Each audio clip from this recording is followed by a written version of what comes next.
साभे परब से बाटे ई पावन राखी के त्योहार हो। हरदम चमकत रहे हो भैया ऐसे ही तो है। Recording by SR films studio Tilka Manjhi भाग। राखी के हरदम लाज बचैहा करो तू भैया वादा हो। तोहर ख्याल हम राखब गे बहिना जान से अपन ज्यादा हो। तोहर ख्याल हम राखब गे बहिना जान से अपना ज्यादा हो। मिठाई खिया के टीका लगा के मिठाई खिया के टीका लगा के करेली आरती शिवानी बहिन करेली आरती अंगिका बहिन भैया सुना तोहार हो। साभे परब से बाटे ई पावन राखी के त्योहार हो।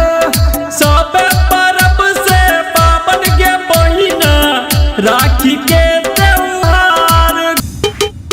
गौतम पुजारी भैया ऐसन मिली है सबके सुपर हो। मुन्ना बिहारी भैया ऐसन मिली है सबके सुपर हो।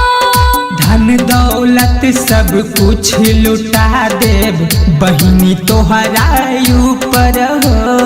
धन दौलत हम सब कुछ लुटा दे बहिनी तोहरा ऊपर गे।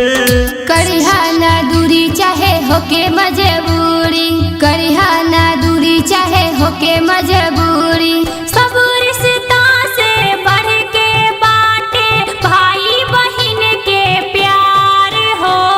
साभे परब से बाटे ई पावन राखी के त्योहार हो। सब परब से पावन गे बहिना राखी के त्योहार गे।